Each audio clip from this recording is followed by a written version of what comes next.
One of these obelisks is one of South Australia's most recognisable coastal landmarks. The other quietly blends into its surroundings. They were built for the same purpose, in the same century, on the same coastline. But today, only one feels iconic, and you'll see why.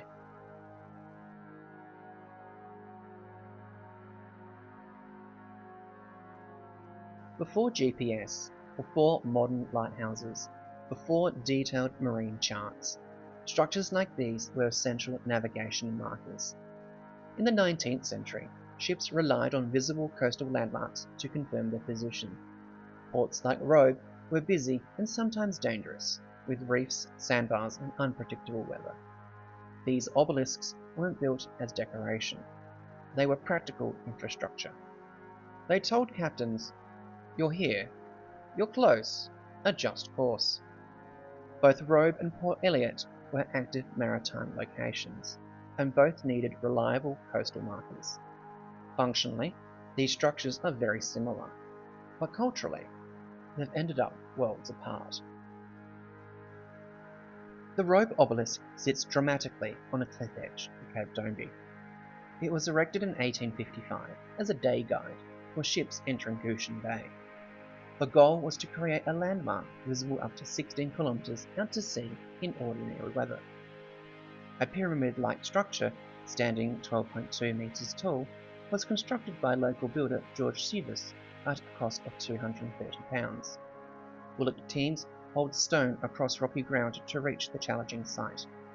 The final cap, a single heavy piece of stone, was swung into place using a frame built over the apex. Originally, the obelisk was a single colour, but it proved hard to see against Goshen Bay's pale sandhills.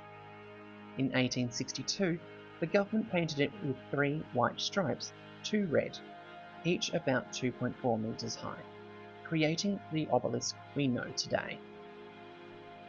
Red and white, a sheer drop behind it.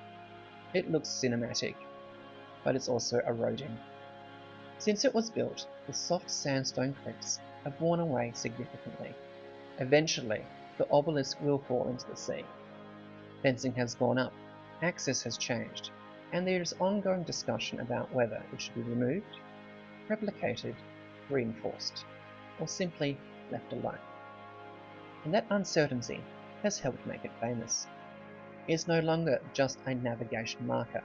It's become a symbol of Robe, a symbol of a fragile coastline, a symbol of heritage that may not last forever. The danger gives it some weight. It feels like something we might lose, and when we think of something that might disappear, we suddenly care about it a lot more. The Port Elliot Obelisk doesn't have that same drama. Standing on Freeman's Knob above Horseshoe Bay, it was erected in 1852 as a landmark for ships approaching the harbour. The limestone structure was rendered in 1933 and painted white, and its blue flag could once be seen up to 15 nautical miles out to sea, helping guide ships towards the port. Today, it sits well back from the edge.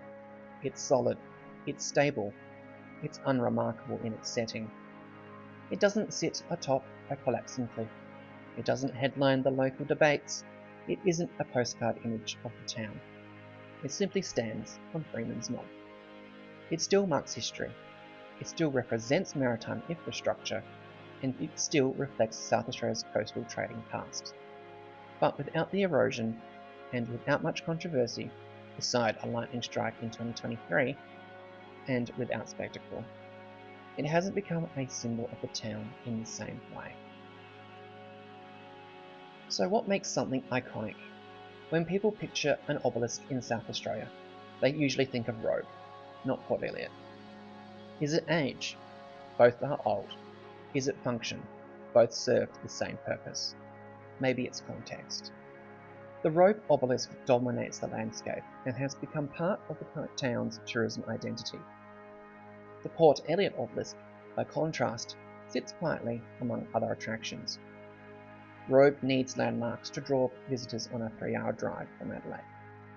Port Elliot doesn't need to do that the same way. Both obelisks tell a story, but one comes with more drama. Maybe the difference between a landmark and a monument isn't history, it's the story.